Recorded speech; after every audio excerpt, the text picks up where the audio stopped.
Hepinize selamlar değerli izleyiciler. Canlı yayınımıza geçmeden önce Ferit ile Seyran yeniden birlikte olsun diyorsanız eğer yayınımızı beğenin, sayımızı görelim. Bu arada arkadaşlar kanalımıza abone olmayı unutmayın lütfen. Bu hafta yeniden canlı yayının Yalı Çapkını'nın yeni bölüm analiziyle sizlerle beraber olacağım. Efsane bir bölüm bizleri bekliyor bu arada arkadaşlar.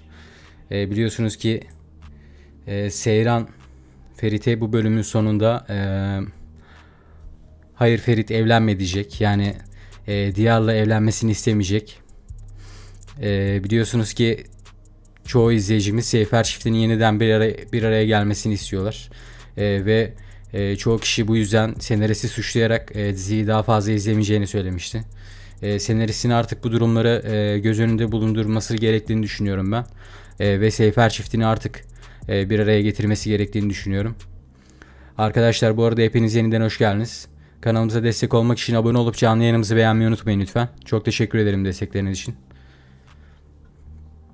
Buradan Azerbaycanlı kardeşlerimize de selamlar yolluyorum. Çok seviyoruz kendilerini. Kendileri de biliyorsunuz ki Yalı Çapkını ve diğer Türk dizilerini çok seviyorlar. Ve genel olarak destek oluyorlar yani. Geçtiğimiz hafta Azerbaycanlı kardeşlerimizden de güzel yorumlar aldım. Bakalım bu hafta neler yaşanacak. Heyecanla bekliyoruz. Geçtiğimiz hafta biliyorsunuz ki televizyonlarda sadece televizyonda yayınlandı bölüm ve tekrarı olmadı. Bu da aslında yine izleyicilerin hiç hoşuna gitmeyen bir durum olmuştu. Aslında bu geçen hafta niye böyle bir şey yapıldı diye çok fazla kişi sormuş ve çoğu kişinin hoşuna gitmemiş. Zaten senaryoyu mahvettiniz. Bir de üstüne bu tarz değişiklikler yapıyorsunuz tarzında yorumlar okudum. Size şöyle söyleyebilirim.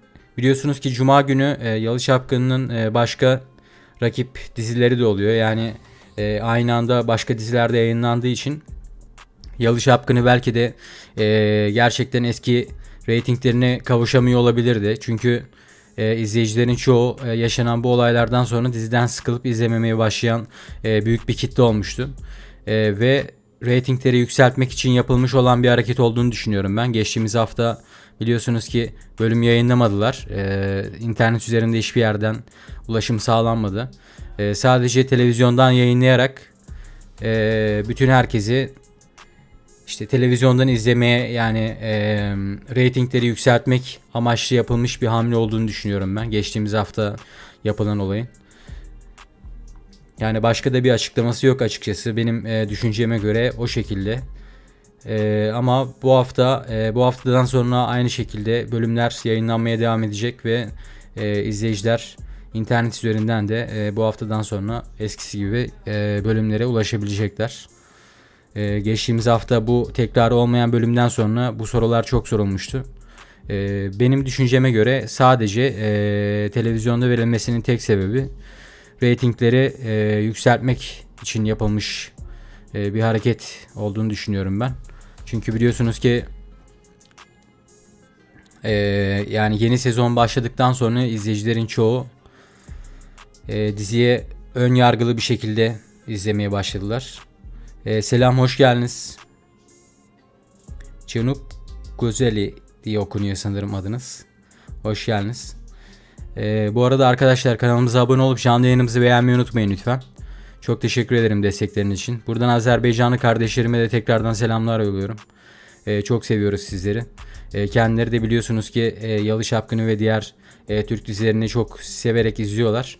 Ve aslında reytinglerde de artış sağlamasına bir sebep vermiş oluyorlar. Yani destekleriniz için çok teşekkür ediyoruz. Geçtiğimiz hafta Azeri kardeşlerimizden çok güzel yorumlar aldım. Bakalım neler yaşanacak bu hafta. Heyecanla bekliyoruz.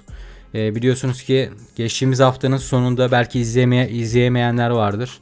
Herhangi bir sahnede yayınlanmadı bu konularla alakalı. Geçtiğimiz bölümün sahneleriyle alakalı. İnternet üzerinde bir şekilde televizyondan yansıtıp internete yükleyen kişiler olmuş ama kaldırılanlar oldu falan.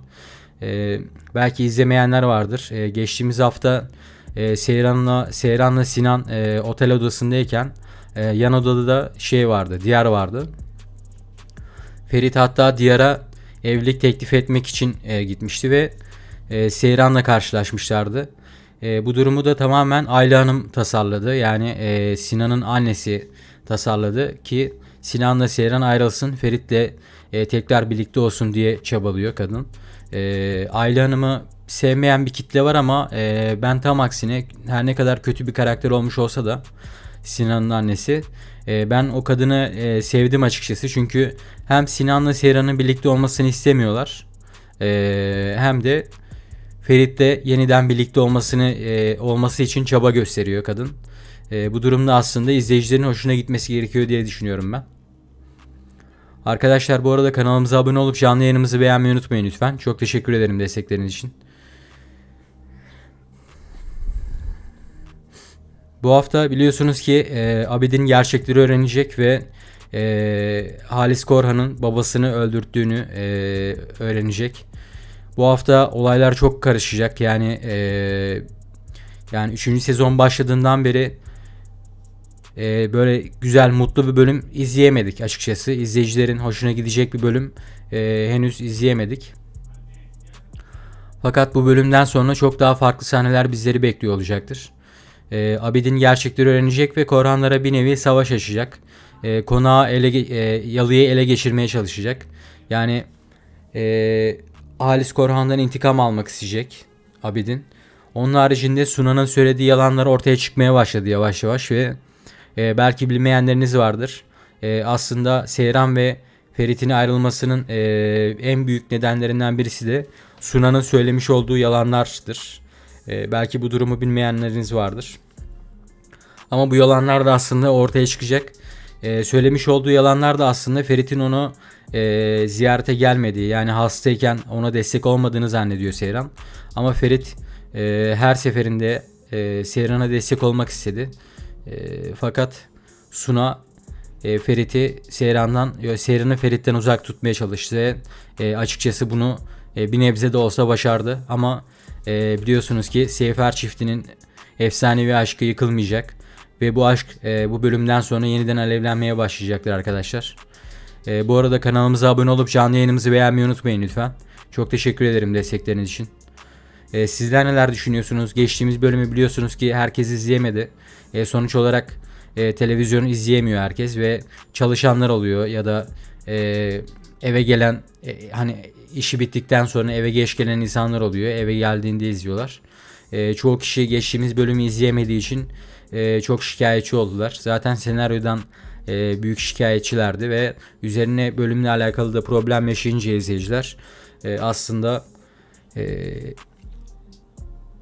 diziye karşı daha da sinirlenmiş oldular. Senaristlere karşı daha da sinirlenmiş oldular. Ama ben şöyle düşünüyorum. Bu bölümden itibaren senaristlerin artık izleyicilerin yorumlarını dikkate alacağını düşünüyorum. Çünkü benim düşünceme göre izleyici kaybetmeye başladılar. Ve hatta geçtiğimiz hafta yapılan hamlenin tek sebebi de buydu. Sadece televizyonda yayınladılar ki bütün herkes televizyondan izlesin ve reytingler yükselsin diye yapıldığını düşünüyorum. Geçtiğimiz hafta tekrarı olmayan bölümü bu şekilde planladılar diye düşünüyorum. Sizler neler düşünüyorsunuz? Seyfer çifti yeniden bir araya gelsin mi? Yoksa Seyran'ı Sinan'la mı yakıştırıyorsunuz? Teşekkürler yayın için, abone oldum demişsiniz. Ben teşekkür ederim destekleriniz için. Hoş geldiniz. İyi yayınlar, iyi akşamlar. Hoş geldiniz. Çok teşekkür ederim destekleriniz için. Arkadaşlar bu arada kanalımıza abone olup canlı yayınımızı beğenmeyi unutmayın lütfen. Çok teşekkür ederim destekleriniz için. Belki bilmeyenleriniz vardır. Seyran'la Ferit'in aslında ayrılmalarının en büyük nedenlerinden birisi de Sunan'a söylemiş olduğu yalanlardır. Bunlar yakında zaten ortaya çıkacak. Aslında Ferit Seyran'a her seferinde destek olmaya çalıştı ve hastayken onun yanında bulunmaya çalıştı ama Suna buna izin vermedi ve Seyran kendisini yalnız hissettiğinde Sinan'a sığındı. Ve şu anda Sinan'la da aralarında hiçbir şekilde herhangi bir aşk olduğunu düşünmüyorum ben. Sadece birbirlerine alışmışlık bir durum var. Birbirlerini arkadaşça sevdiklerini düşünüyorum. Ve Seyran biliyorsunuz ki bu bölümden sonra Sinan'dan sıkılmaya başlayacak. Çünkü Sinan'ın çok bunaltıcı bir tavrı var. Yani Seyran'ı sıkmaya başlayacak göstermiş olduğu tavırlarla. Seyran da aslında sıkılmaya yani bunalmaya gelemeyen bir yapısı var. Biliyorsunuz ki ilk sezondan beri izleyenler bilirler. Seyran bu yüzden artık Sinan'la ilişkisine devam edemeyeceğini anlayacak. Ki zaten biliyorsunuz ki Ferit'e hala çok aşık. Ve Ferit'le yeniden birlikte olmak isteyecektir. Hepiniz tekrardan hoş geldiniz bu arada arkadaşlar. Kanalımıza abone olup canlı yayınımızı beğenmeyi unutmayın lütfen. Çok teşekkür ederim destekleriniz için. Sizler neler düşünüyorsunuz? Seyfer yeniden birlikte olsun mu? Yoksa Sinan'la mı yakıştırıyorsunuz? Selam, ne yapıyorsun? Ya da nasılsın demek istemişsiniz herhalde. Hoş geldiniz. El Nare. Çok sağ olun. Çok şükür iyiyim. Sizler nasılsınız? Bu arada buradan da Azerbaycanlı kardeşlerime tekrar selamlar yolluyorum. Çok seviyoruz kendilerini. Geçtiğimiz haftada Azeri kardeşlerimden güzel yorumlar aldım. Biliyorsunuz ki onlar da aslında Yalı Çapkını ve diğer Türk televizyonda yayınlanan dizileri çok seviyorlar ve destek olmaya çalışıyorlar. Ratinglerde de aslında yükselmelerini sağlıyorlar. O yüzden Azerbaycanlı kardeşlerime yine buradan selamımı yolluyorum ve kendilerini çok seviyoruz. Sağ ol, biz de bakıyoruz demişsin. Yani şöyle söyleyeyim. Çoğu izleyici 3. sezonda yaşanan bu olaylardan sonra belki siz de benimle aynı fikirdesinizdir.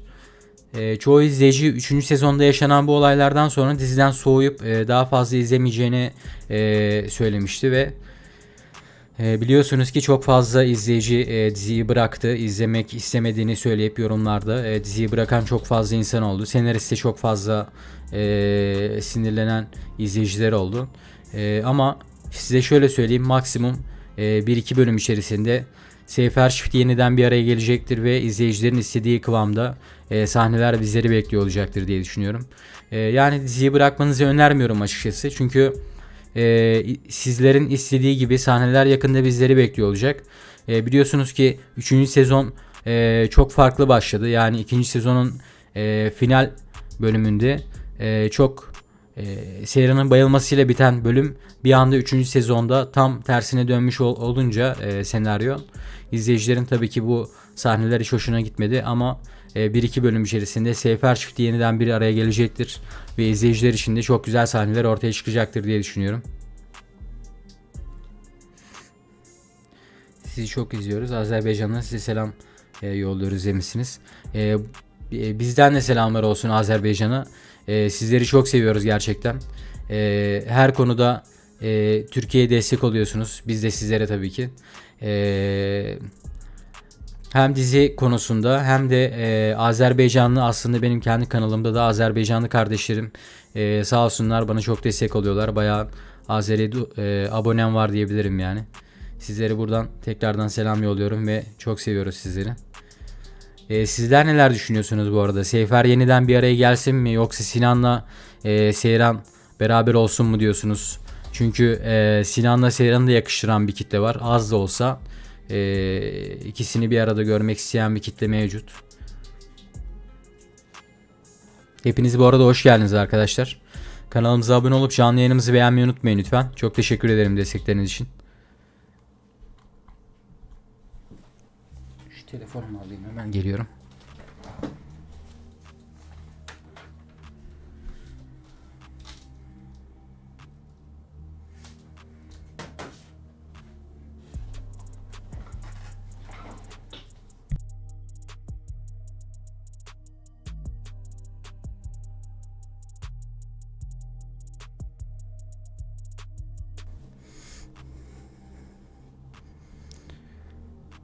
Arkadaşlar hepiniz tekrardan hoş geldiniz.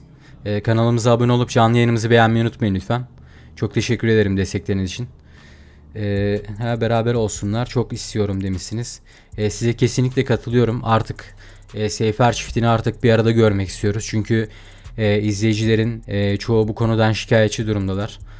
Yeni sezonda biliyorsunuz ki Sinan ve diğer karakterleri hiç sevilmediler. Ve şu anda hala da yorumlarda ben dikkat ediyorum özellikle. Diyar ve Sinan özellikle diziden çıksın, diziden ayrılsın diye bütün izleyiciler yorumlar yapıyorlar. Size şöyle söyleyebilirim açıkçası. Biliyorsunuz ki Sinan ve Diyar şu anda yan karakterler. Başrol oyuncu değiller hiçbir şekilde. Ve bir başrol oyuncuyla yan karakterin birlikte olması, yani bir ilişkisi olması zaten dizilerde hiçbir şekilde mümkün olmuyor biliyorsunuz ki. Ve biz yıllardır Yalı Çapkını'nı izliyoruz. Artık Seyran ve Ferit'in de mutlu ve daha beraber ve mutlu ve daha fazla birlikte olduğu sahneleri aslında izlemek istiyorduk bu sezonda, 3. sezonda. Biliyorsunuz ki zaten ilk sezon ve 2. sezonda bir sürü acı çektiler, bir sürü problemler yaşadılar. İzleyiciler aslında bu sezon Seyfer çiftini bir arada görüp daha mutlu oldukları ve kendi markalarına odaklandıkları sahneleri izlemek istiyorlardı. Açıkçası ben de öyle istiyordum ama senaryoyu aslında bir tık daha uzatmak için yapılmış olan hamleler olarak görüyorum ben bunu.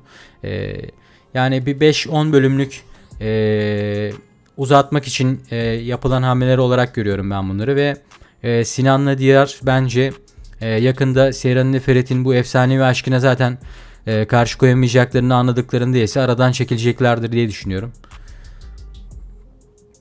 Arkadaşlar bu arada hepiniz tekrardan hoş geldiniz. Kanalımıza abone olup canlı yayınımızı beğenmeyi unutmayın lütfen. Çok teşekkür ederim destekleriniz için. Buradan Azerbaycanlı kardeşlerime de tekrardan selam yolluyorum. Çok seviyoruz sizleri. Biliyorsunuz ki onlar da Türkiye'de yayınlanan, televizyonla yayınlanan dizileri çok beğenerek izliyorlar. Özellikle Yalı Çapkını'nı izleyen de çok büyük bir Azeri dostumuz var. Onlara buradan tekrardan selamlar olsun. Sizler neler düşünüyorsunuz? Biliyorsunuz ki Seyran Ferit'in yanına gelecek ve beraber çizim yapmaya başladıklarında ise Seyran ve Ferit'in aşkı yeniden alevlenmeye başlayacak. Ferit her ne kadar Diyar'a Seyran'la görüşmeyeceği ile alakalı söz vermiş olsa da bu sözünü tutamayacak maalesef. Çünkü aşkları biliyorsunuz ki yeniden alevlenmeye başladı. Bir araya geldikçe yan yana durdukça yani Seyran ve Ferit yani şey yapamıyorlar açıkçası, işlerinden konuşmadan yapamıyorlar çünkü aslında gerçekleri açık açık yüzlerine söylemiş olsalar şu anda tekrar beraber olacaklar ama nedense birbirlerine karşı olan aşklarını itiraf etmiyorlar. Ama size şöyle söyleyeyim, 1-2 bölüm içerisinde, maksimum 1-2 bölüm içerisinde biz Seyfer çiftimizi yeniden bir arada görmeye başlayacağız. Ve bu sahneler izleyicilerin çok hoşuna gidecektir diye düşünüyorum. Artık 3. sezonda biliyorsunuz ki 1. ve 2. sezonda Seyfer çiftimiz çok büyük acılar çektiler. Şu ana kadar ki yaşanan olayları hepiniz hatırlıyorsunuzdur. Ve bu sezon artık Seyfer çiftini biz beraber ve mutlu olarak görmek istiyoruz. Yaşanan bu olaylar bittikten sonra zaten biliyorsunuz ki Sinan'ın annesi hiçbir şekilde Seyran'la olmasını istemiyor ve açıkçası Seyfer çiftinin tekrar bir araya gelmesinde ise yeniden rol oynayacaktır diye düşünüyorum ben. Sağ ol abi demişsin. Kalp atmışsın. Çok teşekkür ederim desteklerin için, burada bulunduğun için. Sanırım sen geçtiğimiz hafta da gelmiştin. Ben öyle hatırlıyorum ama. Yanlış hatırlamıyorsam. Bu arada şu ana kadar 35 oy gelmiş. Herkes çoğunluk yani %97'lik bir kısım evet Seyfer yeniden bir araya gelsin diye oy atmış. %3'lük ufak bir kısım ise hayır Sinan ile yakışıyor oyunu atmış. Yani bir kişi büyük ihtimalle 35 kişiden.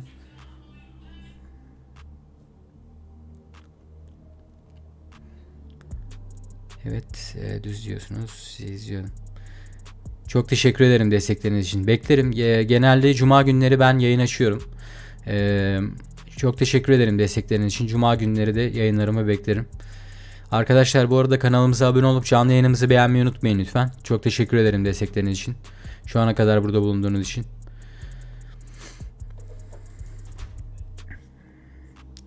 Biliyorsunuz ki geçtiğimiz sezon aslında Seyran ve Ferit'in bir markası vardı. Seyfer diye bir marka oluşturmuşlardı. Özellikle birkaç yorum gördüm bu konuyla alakalı. Geçtiğimiz sezon Seyfer markası kurulmuştu.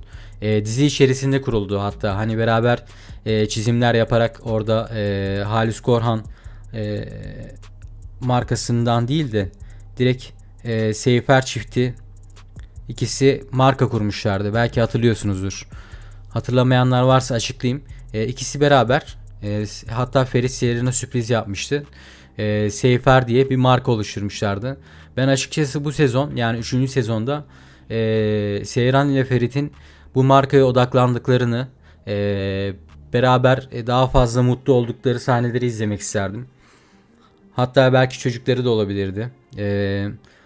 Ya bu sahneleri görmek isterdik ama bunlar olacak mı diye soruyorsanız eğer, birkaç bölüm içerisinde, ben maksimum bir iki bölüm içinde Seyran ve Ferit'in aşkları yeniden alevlenecektir diye düşünüyorum. Ki zaten şu anda biliyorsunuz ki Seyran Ferit'in yanına gitmeden, hatta Ferit de Seyran'la birlikte olmadan yapamıyorlar.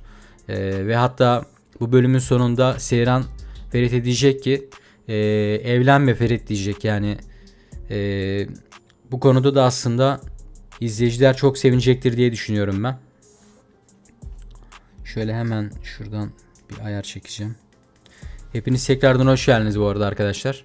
Kanalımıza destek olmak için abone olup canlı yayınımızı beğenmeyi unutmayın lütfen. Çok teşekkür ederim destekleriniz için.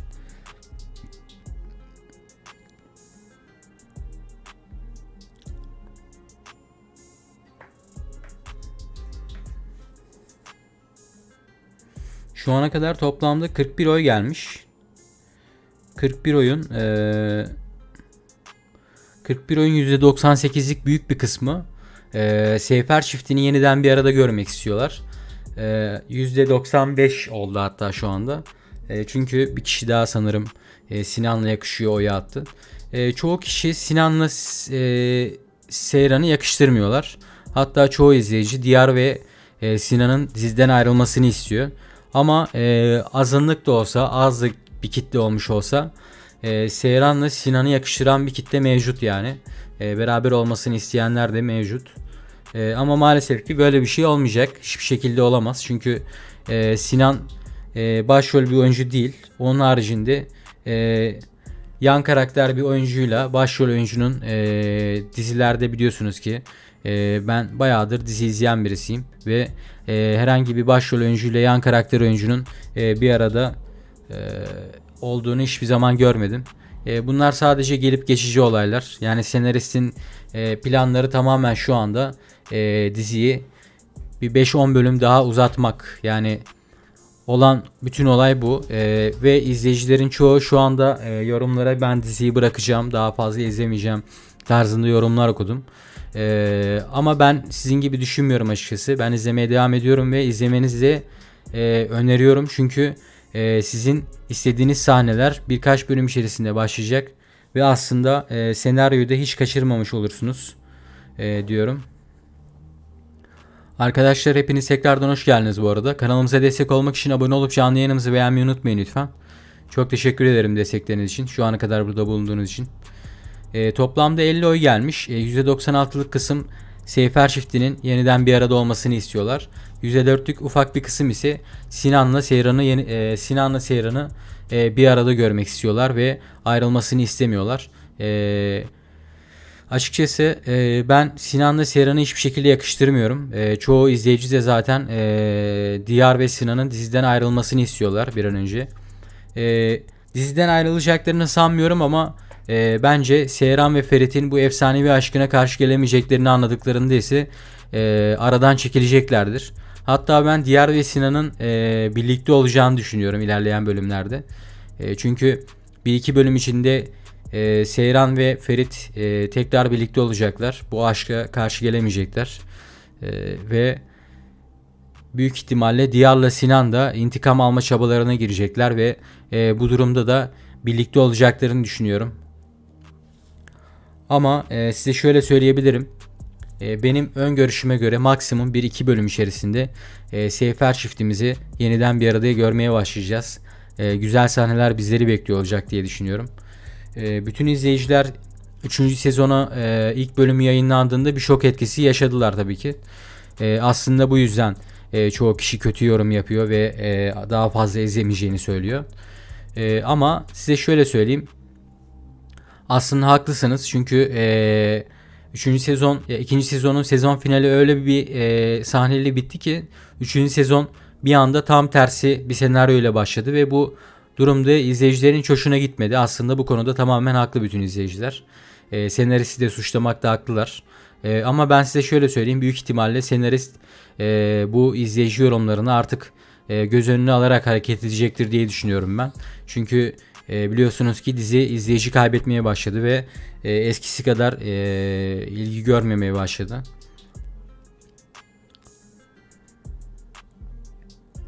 Arkadaşlar bu arada kanalımıza abone olup canlı yayınımızı beğenmeyi unutmayın lütfen. Çok teşekkür ederim destekleriniz için.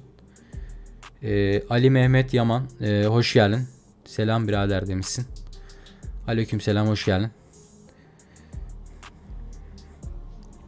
Bu bölümün sonunda biliyorsunuz ki Seyran Ferit'e evlenmesini istemediğini, Diyar'la evlenme diyecek ve bu sahne aslında izleyicilerin çok hoşuna gidecektir diye düşünüyorum ben.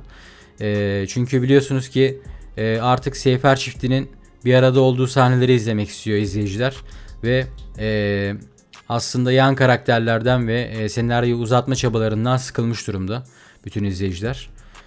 Geçtiğimiz haftada aslında bölümün tekrarı olmaması ve hiçbir şekilde internetten yayınlanmamış olması da izleyicilerin bir tık canını sıkmıştı. Şu anda aslında senaristler bir tık hatalı ilerliyorlar ama bence bir 5-10 bölüm daha ileriye taşımak için yapılmış olarak görüyorum ben bu hamleleri. Bana kalırsa Seyfer geri dönecek demişsin Ali Mehmet. Sana kesinlikle katılıyorum. Biliyorsun ki zaten Sinan yan karakter bir oyuncu. Seyran başrol bir oyuncu. Ve yani herhangi bir dizide görülmemiştir bu. Yan karakter bir oyuncu ile başrol oyuncunun beraber olduğu görülmemiştir. Bu tamamen geçiş olarak sunuluyor şu anda. Diziyi bir 5-10 bölüm daha ileriye taşımak için yapılmış olan hamleler olarak görüyorum ben bunları. Maksimum 1-2 bölüm içerisinde Seyfer çiftini yeniden bir arada göreceğiz diye düşünüyorum.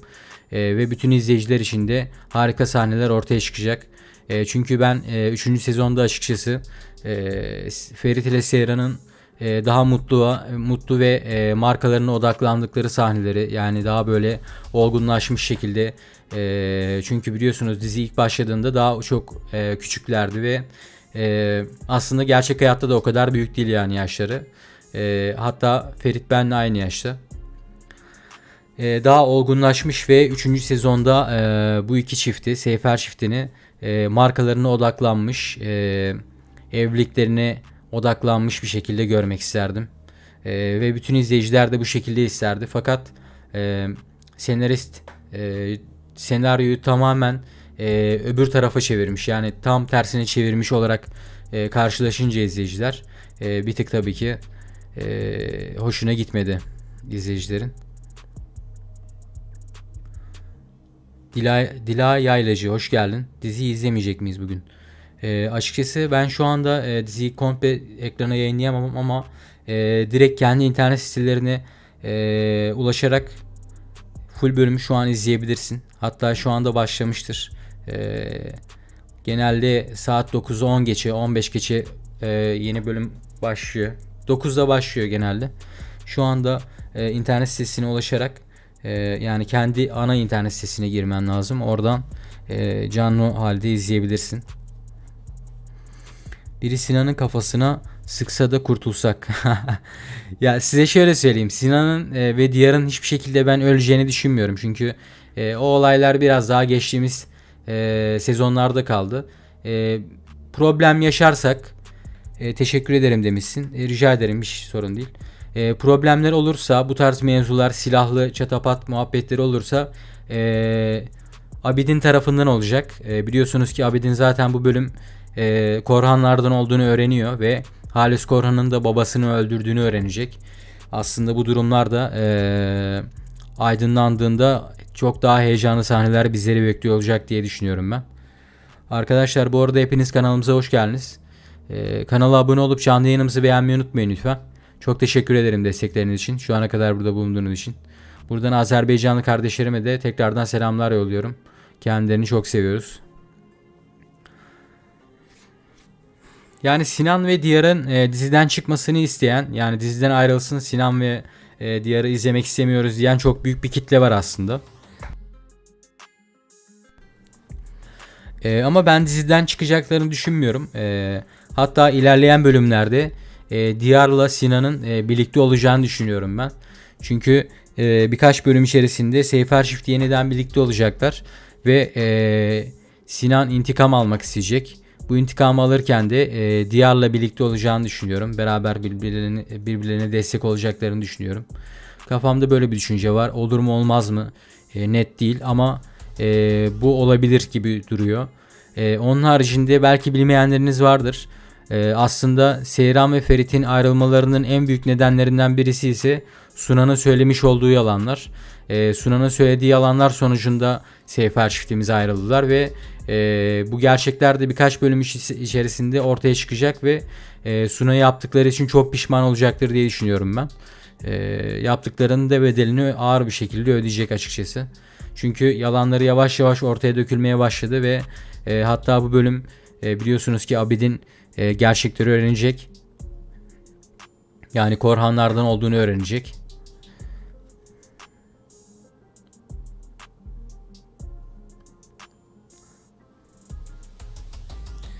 İntikam öfkeyle değil. Yani büyük ihtimalle şeyden bahsediyorsun. Abidin'den bahsediyorsun büyük ihtimalle. Ama Sinan'dan bahsediyorsan eğer Sinan'ın ben ilerleyen bölümlerde bir şey yapabileceğini zannetmiyorum. Çünkü bir iki bölüm içerisinde Seyfer çifti yeniden bir araya gelecek. Yani yapabileceği tek şey az önce bahsettiğim gibi Sinan intikam almak isteyecektir büyük ihtimalle. Bu yüzden de Diyar'a yakınlaşacak ve aslında onlar plan yaptıkça ikisi bir araya gelecekler ve onların arasında da bir aşk doğmaya başlayacak gibi geliyor bana. Ama belki bilmeyenleriniz vardır, tekrardan söyleyeyim. Sunan'ın söylediği yalanlar ortaya çıktığında ise aslında Seyran Ferit'in hiçbir suçu olmadığını anlayacak ve ona destek olmadığını zannediyordu biliyorsunuz ki hastayken. Bu gerçekleri ortaya çıktığında aslında izleyicilerin istediği tarzda sahneler bizleri bekliyor olacaktır. Arkadaşlar bu arada hepiniz tekrardan hoş geldiniz. Kanalımıza destek olmak için abone olup canlı yayınımızı beğenmeyi unutmayın lütfen. Çok teşekkür ederim destekleriniz için. Yayını beğenirseniz çok sevinirim. Çünkü yayını beğenirseniz ilerleyen zamanda daha fazla kişinin karşısına çıkar. Önerilenlere düşeriz. Çok teşekkür ederim destekleriniz için. Ankete bu arada katılabilirsiniz. Öyle kendi aramızda yapmış olduğumuz ufak bir anket var. %95'lik büyük bir kısım Seyfer çiftini yeniden bir arada görmek istiyorlar. %5'lik azınlık ufak bir kısım ise Sinan'la Seyran'ı yakıştıran bir kitle var. Açıkçası ben Sinan'la Seyran'ı hiçbir şekilde yakıştırmıyorum. Özellikle Diyar'la da Ferit'i yakıştırmıyorum. Ama Diyar'la Sinan diziden ayrılsın diyen çok büyük bir kitle olmuş. Ama ben Diyar'ı sevdim açıkçası. Bu sezon tamam Diyar'la Ferit uyumsuz olabilir belki biraz. Ama karakter olarak ve oyunculuk olarak aslında Diyar çok güzel bir oyuncu. Ve karakter olarak yani şu anda dizideki sergilemiş olduğu karakter olarak da beğendim aslında kendisini ben. Çünkü çok yapıcı bir tavrı var. Ferit'i daha olgun bir hale getirmiş. Seyran'ın olmadığı dönemde ve onu iyi yönlere sürüklemek için çaba gösteriyor. Aslında Diyar'ı kötülemememiz lazım bu konuda. Çünkü onun hiçbir suçu yok. Tamamen Ferit'e aşık olmuş ve onunla beraber olmak istiyor. Ama maalesef ki bu da olmayacaktır. Çünkü Seyfer çiftimiz izleyicilerin istediği gibi bir iki bölüm içinde yeniden bir arada olacaklar. Ve bu sahnelerde bizlerin çok hoşuna gidecektir diye düşünüyorum.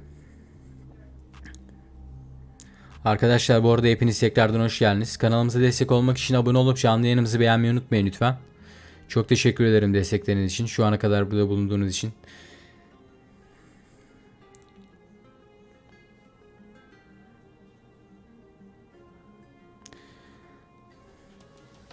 Bir zamanlar Çukurova dizisinde Kerem Alışık tarafından canlandırıldı. Olabilir ama ben izlemedim. Ama güzel bir sözmüş yani. Sana kesinlikle katılıyorum.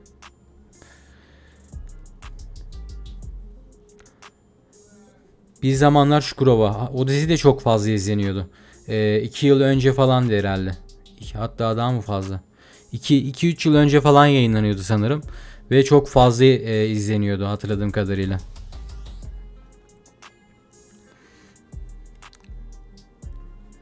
Sizler neler düşünüyorsunuz bu arada arkadaşlar? Seyfer çiftimiz yeniden bir araya gelsin mi? Yoksa Sinan'la mı yakıştırıyorsunuz? Yoksa Sinan'la diğer diziden ayrılsın mı diyorsunuz? Çünkü geçtiğimiz hafta ve ondan önceki hafta gelen yorumların çoğuna ben dikkatlice okudum. Ve çoğu kişi Sinan'la Diyar'ın diziden ayrılmasını istiyor. Artık bir an önce Seyfer çiftimizin bir arada olduğu sahneleri izlemek istiyor izleyiciler. Yani 3. sezonda yaşanan bu olaylardan sonra çoğu izleyici diziden sıkılmış durumda ve senariste aslında çok fazla kötü yorum yapılıyor. Artık senaristin de bu izleyici yorumlarını biraz göz önünde bulundurması gerektiğini düşünüyorum ben. Çünkü izleyici kaybetmeye başladılar. Senaryoyu bu şekilde soğutarak izleyicileri de diziden soğutmuş oluyorlar. Özellikle bir de geçtiğimiz hafta reytinglerin yükselmiş olması, reytinglerin aslında biraz daha yükselmesi için yapılmış bir hamle vardı biliyorsunuz ki. Televizyonda yayınladılar sadece. İnternet üzerinde hiçbir şekilde yayınlamadılar ve bunun da tek sebebi aslında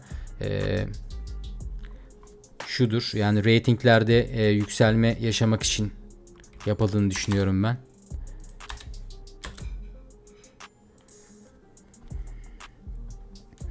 Seyfer tekrar başaracak. Evet demişsin. Ben de sana katılıyorum. Çünkü Seyran ve Ferit biliyorsun ki tekrar beraber çizim yapmaya başladılar. Ve beraber çalışmaya başladıklarında aralarındaki aşk yeniden alevlenmeye başladı. Ve yani yan yana geldikçe bu aşka karşı koyamayacaklarını anlayacaklardır diye düşünüyorum. Ki zaten biliyorsunuz Seyran bu bölümün sonunda Ferit'e evlenmemesi gerektiğini söyleyecek. Yani evlenme Ferit diyecek Diyar'la. Çünkü Seyran Sinan'dan sıkılmaya başlayacak. Sinan biraz böyle bunaltıcı ve daraltıcı bir yapısı var. Seyran'ı daraltmaya başlayacak ve bunaltmaya başlayacak açıkçası bu bölümden sonra. Bu durumlar yaşandığında ise Seyran bence Sinan'dan ayrılıp Ferit'e geri dönecektir diye düşünüyorum ben. Çünkü çok ağır kıskançlık krizlerine girecek. Benim düşünceme göre bu bölümden sonra Sinan çok ağır kıskançlık triplerine girecek ve Seyran'ı da biliyorsunuz ki bunalmaya ve daraltılmaya gelemeyen bir yapısı var. Öyle bir karakteri var. O yüzden daha fazla bu ilişkiyi yürütemeyeceğini anladığında ise ayrılık kararını alacaktır diye düşünüyorum. Arkadaşlar bu arada hepiniz tekrardan hoş geldiniz. Kanalımıza destek olmak için abone olup canlı yayınımızı beğenmeyi unutmayın lütfen. Çok teşekkür ederim destekleriniz için. Şu ana kadar gelen oylardan 70 oy gelmiş. %94'lük büyük bir kısım Seyfer çiftini yeniden bir arada görmek istiyorlar. %6'lık az olan bir kısım ise Sinan'la Seyran'ı yakıştırıyorlar. Ben açıkçası Sinan'la Seyran'ı hiçbir şekilde yakıştırmıyorum ki zaten Sinan yan karakter olduğu için yan oyuncu diyebilirim. Bir başrol oyuncuyla yan oyuncunun da bir arada olabileceğini zannetmiyorum ve 1-2 bölüm içerisinde de Ferit ile Seyran'ın yeniden bir arada olacağını düşünüyorum ben. Bu arada geçtiğimiz bölümde şu tarz yorumlar aldım çok fazla. Hani televizyonda yayınlanmadı biliyorsunuz ki. Bu bölümden sonra ne olacak işte normale dönecek mi diye. Onu sadece geçtiğimiz bölüm için yaptılar. Geçtiğimiz bölümde biliyorsunuz ki internette hiçbir şekilde yayınlanmadı. Yani 77. bölüm. İnternete hiçbir şekilde sunulmadı. Sadece televizyonda yayınladılar. Tekrar yok diye hatta özellikle tekrar söylemişlerdi. Bunun da aslında sebebinin ben şu olduğunu düşünüyorum. Televizyona çekmeye çalıştılar çoğu izleyiciyi. Herkes televizyondan izleyince de reytinglerde artış sağlamak istediler açıkçası. Benim düşüncem budur. Bilmiyorum sizin farklı bir fikriniz varsa sizin de fikirlerinizi merak ediyorum açıkçası belirtebilirsiniz. Arkadaşlar bu arada kanalımıza destek olmak için abone olup canlı yayınımızı beğenmeyi unutmayın lütfen. Çok teşekkür ederim destekleriniz için. Şu ana kadar burada bulunduğunuz için. Yayının beğenisini En azından şöyle bir 20'ye çıkartalım. Şu ana kadar 16 like gelmiş yayına. Bir 4 kişi daha like atarsa çok sevinirim. Hoş geldiniz bu arada tekrardan. Biliyorsunuz ki Diyar'a evlilik teklifi etti Ferit. Ve Diyar Seyran'la görüşmesini istemeyecek Ferit'in. Fakat biliyorsunuz ki artık beraber çalışmaya başladılar ve böyle bir durum söz konusu dahi olamayacak. Her şeyi geçtim. Zaten birbirlerine hala deliler gibi aşıklar. Seyran ve Ferit. Yani uzak kalamayacaklar birbirlerinden hiçbir şekilde. Ve bu durumda Sinan'ın aslında çok canını sıkacak ve kıskançlık triplerine girmeye başlayacak. Onun haricinde Seyran'a baskı yapmaya başlayacak ve bunaltacaktır. Seyran da bu ilişkinin daha fazla ilerleyemeyeceğini anladığında ise ayrılık kararını alacaktır diye düşünüyorum ben. Sizler neler düşünüyorsunuz? Kaç bölüm içerisinde Seyfer çiftini yeniden bir arada görürüz sizce?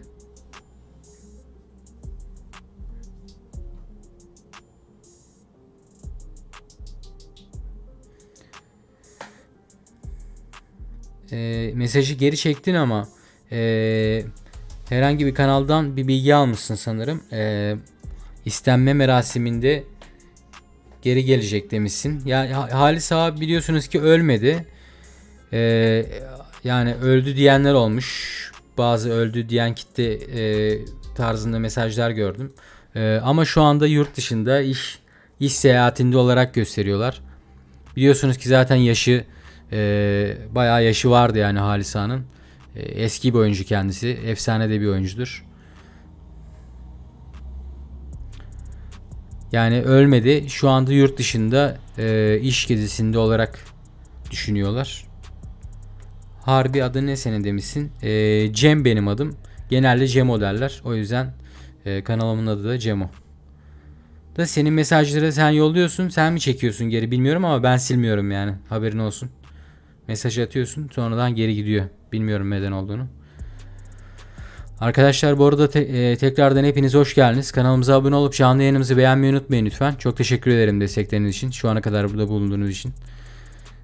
Halis Ağa ölmedi bu arada. Öldü diyenler olmuş. Geçtiğimiz bölümde de zaten biliyorsunuz Kazım'a hani iş gezisine gitti, geri gelmedi tarzında mesela hani söylemleri oldu. Hani diziden çıkmadığını belirtmek istemişler aslında bir yerde. Maksimum 4-5 bölümde Seyfer yeniden barışacak demişsin. Kesinlikle sana katılıyorum. Da senin mesajların geliyor gidiyor ya. Geri çekildi diyor. Ya sen çekiyorsun geri yolladıktan sonra ya da başka bir bug'a falan girmiş olabilir. Sana kesinlikle katılıyorum. Hatta o kadar uzun da süreceğini sanmıyorum ben. Ben birkaç bölüm içerisinde maksimum 1-2 bölüm içerisinde Seyfer çiftinin bu efsanevi aşkını yeniden izlemeye başlayacağız diye düşünüyorum. Özellikle zaten biliyorsunuz ki Sinan'ın çok böyle darlayıcı ve bunaltıcı bir karakteri var gibi duruyor. Kıskançlık krizlerine girecek. Ferit'le Seyran'ın bir araya gelmesini istemeyecek hiçbir şekilde.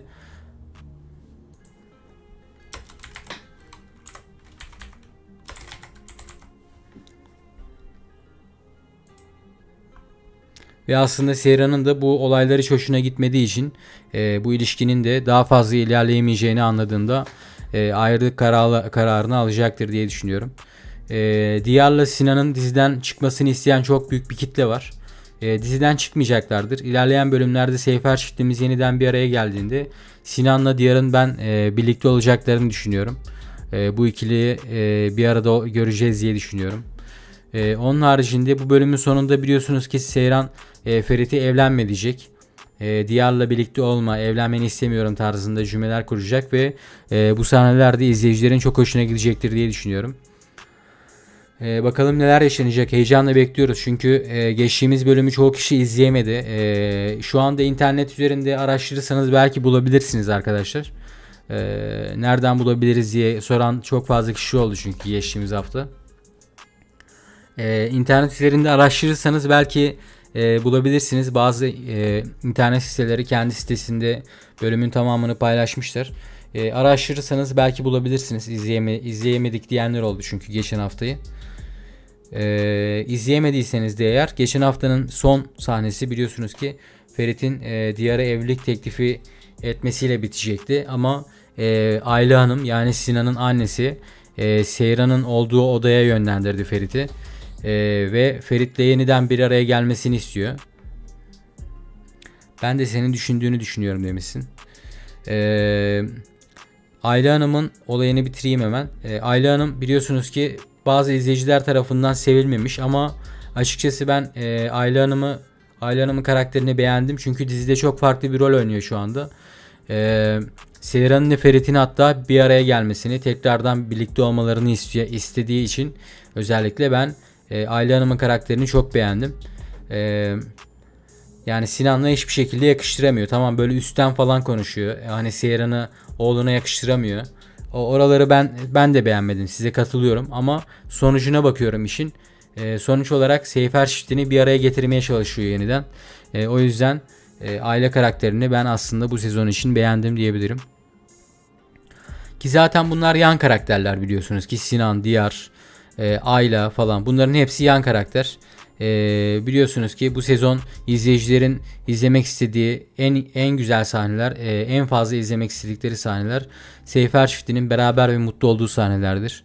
Geçtiğimiz sezon, ikinci sezonun sezon finalindeki Seyran'ın bayılmasıyla biten bölüm sonrasında 3. sezonun ilk bölümü, izleyiciler böyle bir senaryo ile karşılaşınca, tam tersine dönmüş bir senaryo ile karşılaşınca tabii ki bir şok etkisi yaratıldı. Aslında senaristler de bir izleyiciye şok etkisi yaratmak istemişler ve bunu başarmışlar açıkçası. Bunun da sebebinin ben diziyi biraz daha uzatmak için yapıldığını düşünüyorum bu arada. Onun haricinde bu sezonun 3. sezonun final sezonu olduğu söyleniyor. Belki bilmeyenleriniz, duymayanlarınız vardır. Bu sezon 3. sezon büyük ihtimalle final sezon olacak arkadaşlar. Ben açıkçası 4. sezonda izlemek isterim. Çünkü yıllardır kendilerini izliyoruz ve Cuma günleri Seyran'ın ve Ferit'i izlemeye çok alıştık. Ve güzel de bir senaryosu var aslında. O yüzden ben 4. sezonda izlemek isterim açıkçası.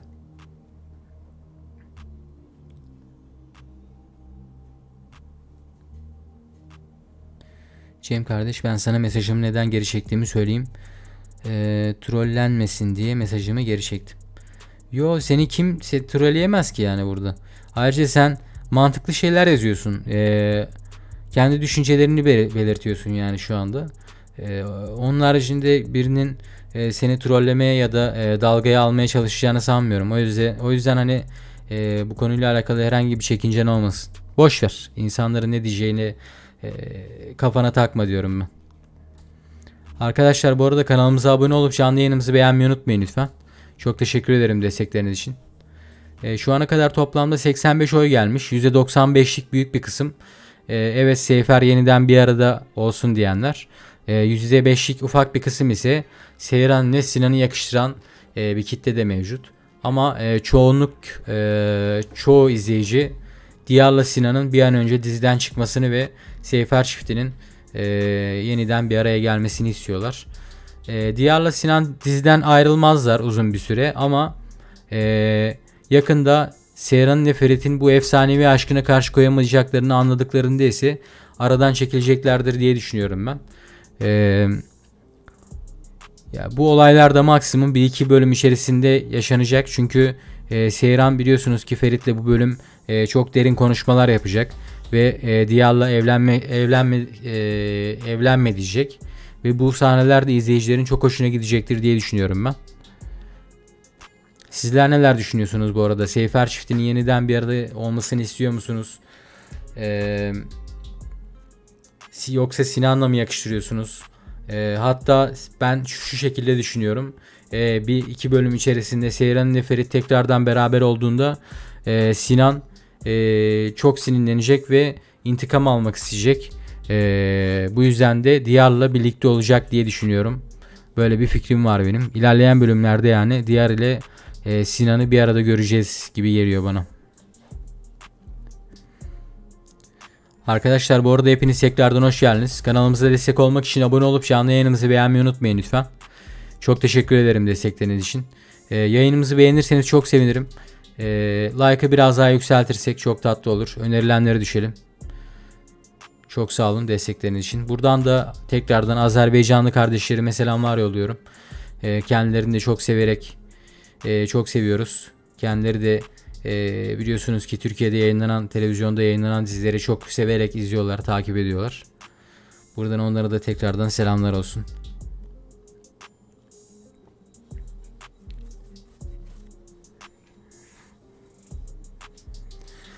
Gülgün annenin fotoğrafını görünce aslında ondan da bahsetmek istedim biraz. Gülgün annenin bu sezon çok fazla bir rolü olmamış. Ben biraz daha izlemek isterim kendisini. Çünkü ilk sezondan beri kendisini çok seviyorum ve aslında 3. sezonda biraz daha onun rolünün arttırılması gerektiğini düşünüyorum. Hatta ilerleyen bölümlere yönelik bir analiz yapmam gerekirse Sinan'ın amcası biliyorsunuz ki şu anda Gülgün'e yanaşmaya çalışıyor ve Gülgün anneye pençesi altına almak istiyorlar. Ayla Hanım ve Sinan'ın amcası, yani Sinan'ın annesi ve amcası Gülgün anneye çok büyük oyunlar yapacaklar. Ve maalesef ki Gülgün anne şu anda kumar bataklığına düşmüş durumda. Yakında da bu olay patlayacak büyük ihtimalle. Ferit biraz annesine destek çıkması gerektiğini anlayacak. Tabii bu muhabbetler ne zaman yaşanır? 1-2 bölüm içerisinde Seyfer çiftimiz yeniden bir araya geldiğinde Gülgün anne ile de yine ilgileneceklerdir diye düşünüyorum ben. Sizler neler düşünüyorsunuz? Bu arada fikirlerinizi merak ediyorum. Yorumlarda belirtebilirsiniz. Seyfer çifti yeniden bir araya gelsin mi? Yoksa Sinan'la Seyran'ı yakıştıranlardan mısınız? Türkiye Karadağ maçı reytingleri etkiler mi? Etkiler. Etkileyecektir diye düşünüyorum büyük ihtimalle. Yani Yalı Çapkını'nın fanatik kitlesi tabii ki de yine Yalı Çapkını'nı bu hafta izlemeye devam edecektir ama Türkiye'nin maçı olduğu zaman tabii ki de bir nebze de olsa reytinglerde etkileme yapacaktır. Geçtiğimiz hafta bu arada biliyorsunuz ki bölümün tekrarı verilmedi ve bunun ben tek sebebi olduğunu düşünüyorum. Başka da bir açıklaması olduğunu düşünmüyorum çünkü bölümü izledim ben. İnternet üzerinden bir şekilde ulaştım, izledim. Bu arada nasıl izleyebiliriz diye çok fazla yorum aldım geçtiğimiz haftadan sonra. İnternet üzerinde belli başlı siteler var. Yayınlamışlar televizyondan alıntı yaparak. Şu anda sitelerini yayınlamış durumda olan arkadaşlar var. Oralardan izleyebilirsiniz. Yani ben bu geçtiğimiz hafta neden internet üzerinde hiçbir şekilde yayınlanmadığının açıklamasını yapayım. Ratinglerde aslında Yalı Çapkını tekrardan birinci sıralara yükselmek istiyor. Yani birinci sıralara tekrardan ulaşmak istediği için senaristlerin yapmış olduğu ufak hamleler aslında bunlar. Tamamen televizyona çekmeye çalıştılar izleyicileri. İnternette yayınlanmayacağının haberini verdiklerinde televizyondan bir kere izlediniz, izleyemediniz, kimse izleyemeyecek tarzında yani tekrarı yok diye özellikle üst üste söylediler. Aslında bunun ben tek sebebinin reytingleri tekrardan Yalı Çapkını'nın reytinglerinin birinci sıraya ulaşması için çabalandığını düşünüyorum. Selam, iyi yayınlar Cem Bey demişsiniz. Cengiz Bey hoş geldiniz. Çok teşekkür ederim. Yarın sonuçlar açıklandığında göreceğiz. Yani bu demen gibi Türkiye Karadağ maçı etkileyebilir. Ama geçtiğimiz haftanın reytinglerine ben bakmadım. Ne kadar yüksekti? Hani birinci sırayı zorlayabildiler mi? O kadarını bilmiyorum. Ama geçtiğimiz haftaki yapılan bu tekrar yok muhabbetinin tek sebebinin ben o olduğunu düşünüyorum. Yani rating odaklı yapılan bir hamle olduğunu düşünüyorum. Yani Yalı Çapkını biliyorsunuz ki geçtiğimiz sezonda ve ilk sezonda reytinglerde her zaman birinci sıraya zorlayan bir diziydi. Kızılcık Şerbeti'ni de izleyen bir kitle var tabii ki. O da Cuma günü yayınlanıyordu sanırım. Ama geçtiğimiz haftaki yapılan hamlenin Yalı Çapkını'nı reytinglerde yeniden birinci sıraya çıkartmak için yapılmış olarak görüyorum ben bu hamlenin. Ve bir nebze de olsa aslında ben başarılı olduklarını düşünüyorum. Çünkü internette hiçbir şekilde ne bölümle alakalı sahne yayınladılar ne de bölümü komple verdiler. Belki de amaçlarına ulaşmışlardır ama bence izleyicileri yine diziden uzaklaştırmalarına neden oldu yapmış oldukları bu hamle. Çünkü herkes televizyondan izleyemiyor biliyorsunuz ki. İşte olanlar oluyor. Yani işi bittikten sonra evde açıp internetten izleyen bir kitle de oluyor. Aslında burada da yine izleyici kaybettiler ve bence geçtiğimiz hafta yapılan bu tekrar yok muhabbetinin ben hatalı bir karar olduğunu düşünüyorum. Tamam, reytinglerde yeniden birinci sıraya yükselmek için yapılan bir hareket de olabilir ama benim düşünceme göre hatalı bir fikirdi. Çünkü izleyiciler zaten senariste çok büyük bir kafayı takmış durumda ve senariste ve dizinin senaryosunun artık düzelmesiyle alakalı bir sürü kötü yorum alırken bir de geçtiğimiz hafta üzerine bölümü internet üzerinde yayınlamamaları izleyicilerin hiç hoşuna gitmedi açıkçası. Arkadaşlar bu arada kanalımıza abone olup canlı yayınımızı beğenmeyi unutmayın lütfen. Çok teşekkür ederim destekleriniz için. Şu ana kadar burada bulunduğunuz için.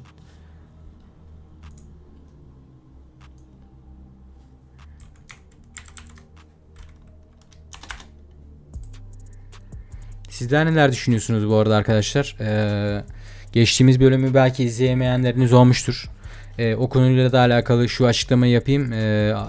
Yani bölümün tamamını izleyemediyseniz eğer internet üzerinde bazıları yayınlamışlar. Yani televizyondan alıntı yaparak komple bütün bölümü vermişler. İnternette araştırarak bulabilirsiniz yani 77. bölümü. 80. bölümde Seyfer çifti 3. kez evlenecek. 80. bölümde evlenirler mi? Yok, evlenmezler. Bu akşam 78. bölüm yayınlanıyor. Ama demen gibi 80. bölümde ben Seyfer çiftinin yeniden kesinlikle bir arada olacağını düşünüyorum. Sana bu konuda katılıyorum. Ama yeniden evlenmeleri yani biraz daha uzun sürecektir diye düşünüyorum. Çünkü biliyorsun ki evlen boşan, hatta bu konuyla da alakalı Seyran'a çok kötü yorumlar geldi. Kaç kere evlendi, boşandı diye. Hemen evlenmeyecekler yani. Bu sefer evlenmeleri biraz uzun sürecek. Çünkü Seyfer çiftinin 3. evliliği olacak değil mi bu? Demen gibi. Aynen. Aynen 3. evliliği olacak. Aslında yani bu sezonu ben bu şekilde izlemek istemezdim ya. Yani tamam, senaryoda değişiklikler yapılmış olabilir. İzleyicileri de biraz şaşırtmak istemiş olabilirler ama bu kadarı da fazla olmuş. Ya biraz abartıya kaçmışlar. Tamam, diziyi uzatmak istiyorlar. Daha fazla bölüm vermeye çalışıyorlar izleyicilere. Ama bu kadarı da bence fazla olmuş diyebilirim. Yafes, hoş geldin. Nasılsın, iyi misin? Geçtiğimiz hafta da buradaydın, hatırlıyorum seni. Evet demişsin ama neye dediğini tam olarak anlayamadım.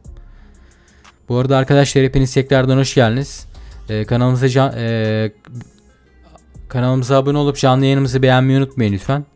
Çok teşekkür ederim destekleriniz için. Yayını beğenirseniz çok mutlu olurum çünkü önerilenlere düşeriz. Daha fazla kitlenin karşısına çıkarız. Çok sağ olun destekleriniz için. Evliliği 3. mü dedin ya, ona dedim demişsin.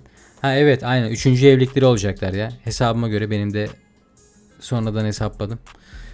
3. evlilikleri olacak.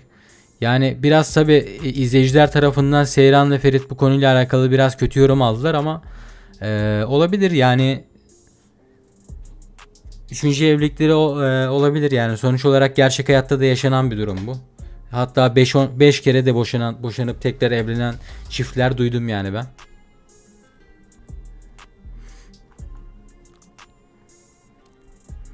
Sizler neler düşünüyorsunuz? Seyfer çifti yeniden bir araya gelsin mi? Hatta yani aklınızda bir bölüm var mı? Mesela Ali Mehmet 80. bölümde beraber olacaklarını düşünüyor. Açıkçası ben de öyle düşünüyorum. Maksimum 1-2 bölüm içerisinde Ferit ile Seyran'ı yeniden birlikte görmeye başlayacağız diye düşünüyorum. Ve bu sahnelerde izleyicilerin çok hoşuna gidecektir.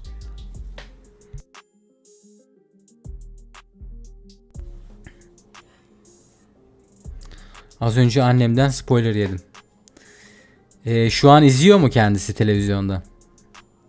O açıdan mı dedin?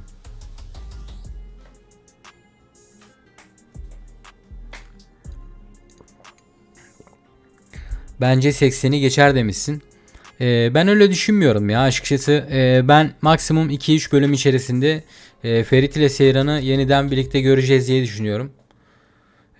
Aslında yapılması gerekiyor. 80'i geçmemesi de gerekiyor. Çünkü izleyiciler şu anda sıkılmaya başladılar. Senaryoyu da beğenmiyor çoğu kişi. Bu yüzden de aslında senaristi çok fazla suçluyorlar. 82-83. bölümde birlikte olacaklarını düşünüyorsun sen.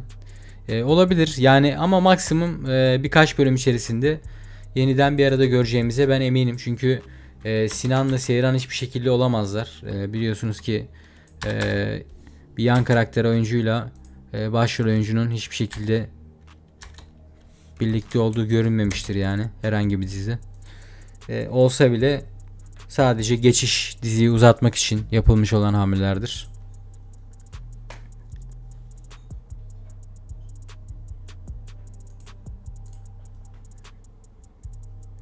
Senarist kimseyi umursamıyor ki. Yani açıkçası bence artık umursaması gerekiyor senaristin. Çünkü çok fazla izleyici kaybettiler. Bir de üzerine biliyorsun geçtiğimiz hafta televizyonda vermediler diziyi. Televizyonda verdiler ve hiçbir şekilde internet üzerinde yayınlamadılar. Bu olay da zaten izleyicilerin canını çok sıktı. Bir de senaristin yapmış olduğu değişik olaylar da izleyicilerin canını sıkıyor. Artık bence senaristin izleyici yorumlarını dikkate alarak bir şeyler yapması lazım. Yoksa çok daha fazla izleyici kaybedecekler. Geçtiğimiz hafta yapılan bu hani televizyonda reytingleri yükseltmek için yapılan bu çaba hani bence gereksizdi. Yine o durumda da izleyicilerin tekrardan canını sıktılar yani ben size öyle söyleyeyim.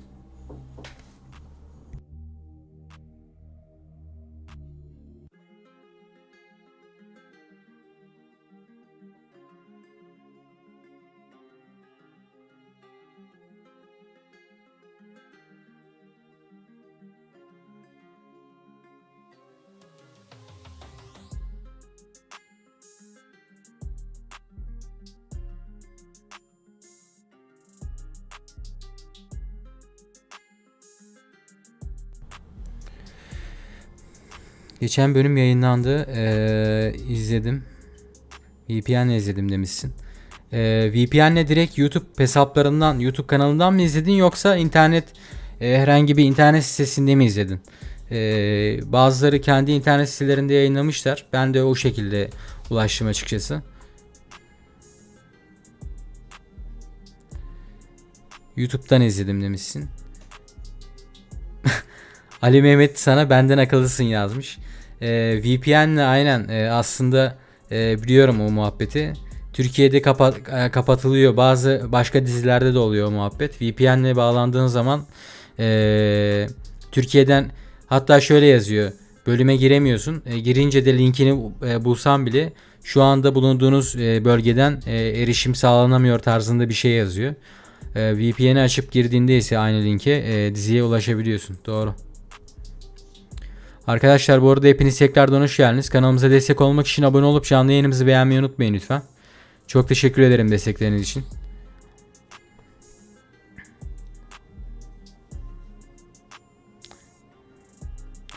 Bende diğerlerinin yazısı gözükmüyor. Chat'te yazanlardan mı bahsediyorsun? Yafes. Arkadaşlar bu arada sizler neler düşünüyorsunuz? Seyfer çifti yeniden bir araya gelsin mi? Yoksa Sinan'la mı yakıştırıyorsunuz Seyran'ı? Şu ana kadar toplamda 112 oy gelmiş. Çoğu kişi %94'lük büyük bir kısım Seyfer çiftini yeniden bir arada görmek istiyorlar. Ama %6'lık ufak bir kısım ise hayır Sinan ile yakışıyor oyunu atmış. Açıkçası ben öyle düşünmüyorum. Sinan'la beraber olabileceğini de sanmıyorum Seyran'ın. Çünkü Sinan'ın çok bunaltıcı ve daraltıcı bir karakteri var. Biliyorsunuz ki Seyran da daralmaya ve bunalmaya gelemiyor maalesef ki. Sinan'ın bu kıskançlık krizleri daha da artacak ve Seyran iyice bunalacaktır bu ilişkiden. Ve daha fazla devam edemeyeceğini hissettiğinde ise zaten ayrılacaktır. Bu da zaten büyük ihtimalle 1-2 bölüm içerisinde yaşanacak olan bir sahnedir diye düşünüyorum.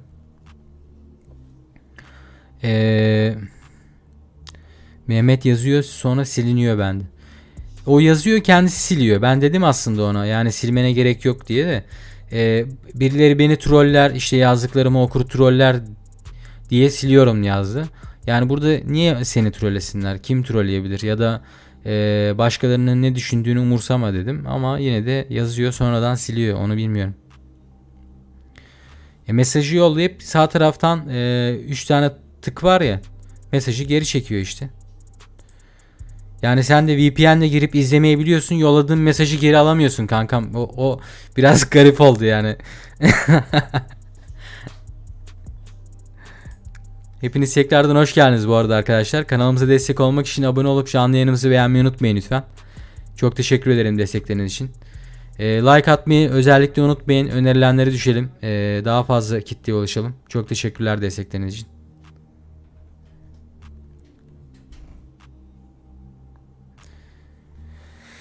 Trollenmekten kurtulmak için demişsin. Dedim yazmışsın. Alakası yok ya. Kim trolleyecek seni? Ali Mehmet. Bence bu tarz düşüncelere hiç girme. Hiç daha iyi olur senin için.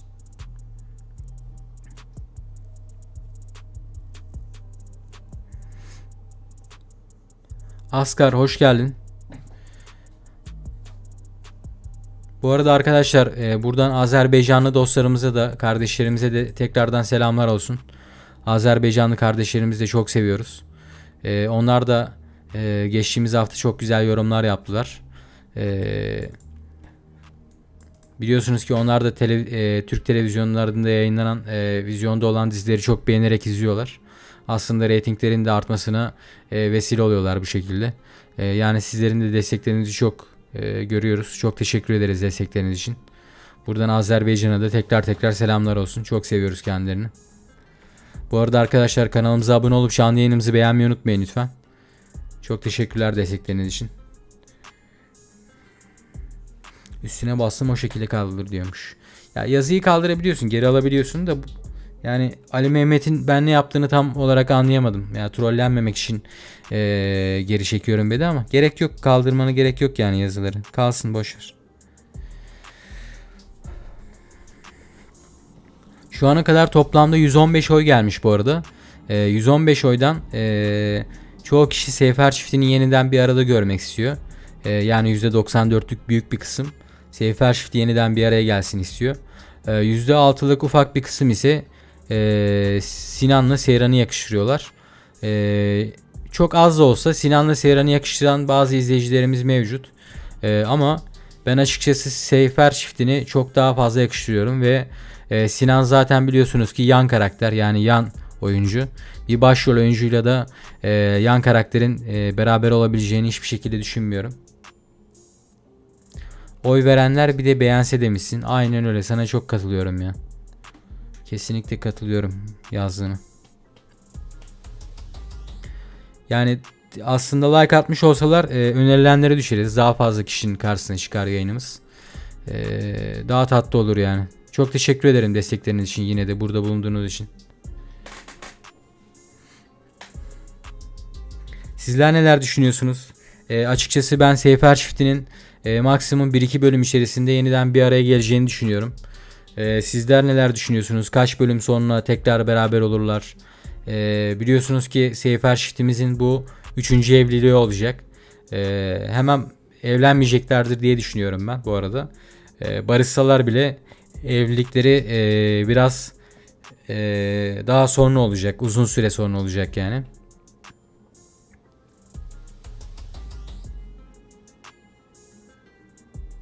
Ferit keşke Sinan'ı dövse bu bölümde. Hiç sanmıyorum, biliyor musun? Ferit'in o eski hali hiç kalmamış çünkü. Yani 3. sezonda Ferit'i bambaşka bir karakterde gördük. Seyran'ı da aynı şekilde bambaşka bir karakterde izliyoruz şu anda. Ferit eski Ferit olsaydı evet bu hamle ondan beklenirdi ama şu anda bu tarz bir hareket yapacağını sanmıyorum. Biraz damarına basması lazım. Anca o şekilde kavga eder ve döver büyük ihtimalle Sinan'ı. Bir arkadaş benimle polemiğe girmeye çalışıyor demişsin. Kim ki seninle polemiğe girmeye çalışan? Bu değil, herhangi bir bölümde fark etmez demişsin. Yani olabilir, büyük ihtimalle zaten kavga ederler ama Ferit'i demem gibi eskisi gibi görmüyoruz. Bu sezonda çok daha olgunlaşmış bir halde izliyoruz Ferit'i. Ama demen gibi illaki bir kavga olacak. Çünkü biliyorsun ki Sinan Emlakçı'yı da dövmüştü. Ferit bunları aslında içinde biriktiriyor şu anda. Sinan'la ikisinin sağlam bir kavgası olacak gibi geliyor bana. Demen gibi yani. Arkadaşlar bu arada kanalımıza destek olmak için abone olup canlı yayınımızı beğenmeyi unutmayın lütfen. Çok teşekkür ederim destekleriniz için. Nasıl izleyebilirim demişsiniz. Özlem Hanım hoş geldiniz bu arada. Şu anda şey yapabilirsiniz. Kendi internet sitelerine direkt Google üzerinden kendi internet sitelerine girerek şu anda canlı halini izleyebilirsiniz. Yayınlanıyor yani. Saat 9'da biliyorsunuz ki yeni bölüm başlıyor. Direkt kendi internet sitesine ulaşmanız gerekiyor tabii ki. Emlakçıyı dövdüğünü bilmiyor ki Ferit demişsin. Aynı uygulamasını da indirebilirsin istersen. Oradan ulaşabilirsin. Arkadaşlar bu arada hepiniz tekrardan hoş geldiniz. Kanalımıza destek olmak için abone olup canlı yayınımızı beğenmeyi unutmayın. Benden bu akşamlık bu kadardı. Ben kaçayım. Yafes, Ali Mehmet, Özlem Hanım. Çok teşekkürler destekleriniz için. Bu hafta yine geldiniz. Chat'te bulundunuz. Güzel sohbetiniz için teşekkür ederim. Yafes nickli bir arkadaş. Yo senle polemiğe girmeye çalıştığını sanmıyorum ya. Sizin aranızda bir tartışma olmadı ki. Sanmıyorum yani.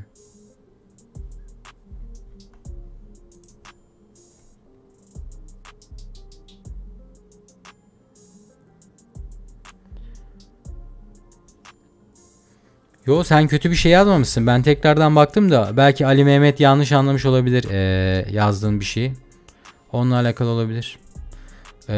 Tamam görüşürüz abi arada aç böyle haftada bir demişsin. Çok teşekkür ederim Yafes desteklerin için. Cuma günleri ben buradayım. Beklerim hepinizi. Yo yanlış anlamış ya. Boş ver. Ben öyle olduğunu düşünüyorum. Çok teşekkür ederim destekleriniz için tekrardan. Arkadaşlar bu arada kanalımıza abone olup canlı yayınımızı beğenmeyi unutmayın. Bu akşamlık benden bu kadardı. Hepinize iyi akşamlar diliyorum. Haftaya Cuma yine beklerim. Yayında olacağım. Görüşmek üzere.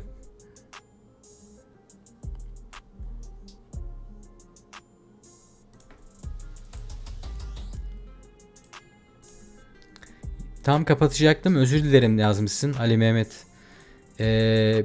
Aranızda bir anlaşmazlık oldu ama ben orayı tam olarak anlayamadım. Ne olduğunu da aslında anlayamadım. Bence sen yanlış anladın onun yazdığı bir şeyi. Sana çünkü kötü bir şey yazmamış. Yanlış anlamışsın sanırım. Yo o yanlış anladı ya herhalde bir şey. Ya da başka birinin yazdığı bir şey mi okudu? Tam olarak bilmiyorum ama.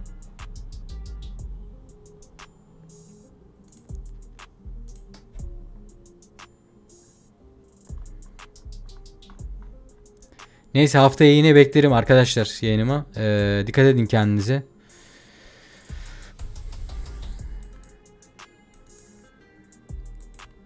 Bu arada arkadaşlar yayınımızı beğenmeyi unutmayın. Canlı yayınımızı beğenirseniz önerilenlere düşeriz. Daha fazla kişinin karşısına çıkarız. Son kez şu ankete de bakayım öyle kapatayım. Bir türlü kapatamadım yayını. Niye haftada bir abi? Çarşamba günleri de yayınım oluyor aslında. Yafes beklerim gelirsen. Çarşamba günleri de yapıyorum yayın. Seyran ve Ferit tekrar beraber olsun mu diye kendi aramızda ufak bir anket yaptık.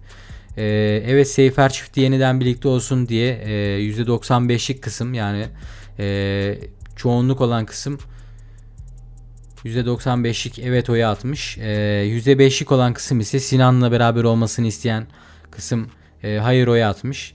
Toplamda 135 oya atılmış. Yani çoğu kişi Seyfer çiftinin yeniden bir araya gelmesini istiyor. Sinan'la da birlikte olmasını isteyen bir kitle mevcut ama çok az bir kitle.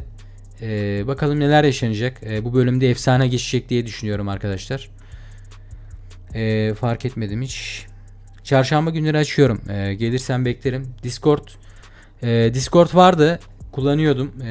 Hatta biliyorsun Discord da kapandı. Artık kullanmıyorum ya Discord. Komple saldım.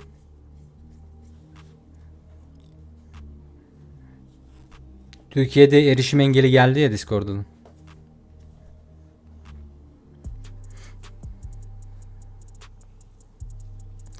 Biliyorum.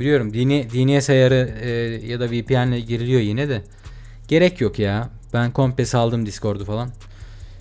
Yafes dikkat et kendine. Ali Mehmet sen de görüşürüz. Dikkat edin kendinize. Bu akşamlık benden bu kadardı. Arkadaşlar kanalımıza abone olmayı unutmayın lütfen. Canlı yayınımızda beğenirseniz sevinirim. Haftaya cuma yine yayında olacağım. Çarşamba günleri de canlı yayınlarım mevcut. Gelirseniz hepinizi beklerim. Dikkat edin kendinize. İyi akşamlar diliyorum. Görüşmek üzere. Sen de öyle, Allah'a emanet ol. Dikkat edin kendinize.